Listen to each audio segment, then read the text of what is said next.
नेता विपक्ष राहुल गांधी बिहार के एक दिवसीय दौरे पर रहे। इस दौरान उन्होंने राजगीर अंतर्राष्ट्रीय समागम केंद्र में संविधान सुरक्षा सम्मेलन को संबोधित किया। उन्होंने कहा कि मेरा लक्ष्य जाति जनगणना है। मैंने लोकसभा में प्रधानमंत्री मोदी से कहा कि जाति जनगणना होगी। बीजेपी वाले कभी असली जाति जनगणना नहीं करवाएंगे, क्योंकि उन्हें जिस दिन असली जाति जनगणना उन्होंने करवा दी तो उसी दिन उनकी राजनीति खत्म हो जाएगी।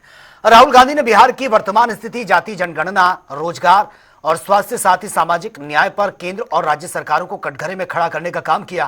उन्होंने कहा कि बिहार सत्य, न्याय और अहिंसा की भूमि है, लेकिन आज इसे क्राइम कैपिटल ऑफ इंडिया बना दिया गया है।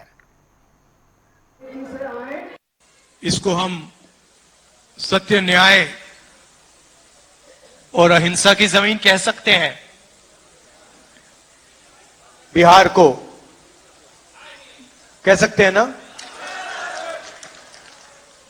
और नया डेफिनेशन दिया है 21वीं सदी का। पुराना डेफिनेशन सत्य, न्याय और अहिंसा की जमीन, नया definition crime capital of India, Bihar. तो मेरा लक्ष्य है और आप सबका लक्ष्य है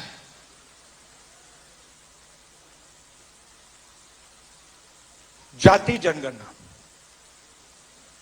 और मैंने लोकसभा में मोदी जी के सामने आंख में आंख मिलाकर कहा कि मोदी जी, जाति जनगणना होगा।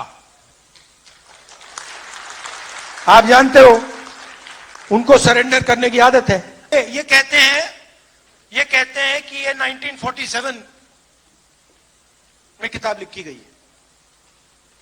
नहीं, ये हजारों साल पुरानी किताब है।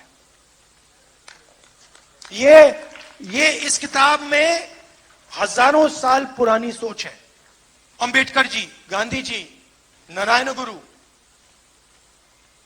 पेरियार, बसवना, इन सबकी सोच इस किताब में है। और इसी सोच के लिए, इसी किताब के लिए हम लड़ रहे हैं। हजारों साल से आरएसएस की सोच, इस सोच को खत्म करने की कोशिश कर रही है। ये पुरानी लड़ाई है।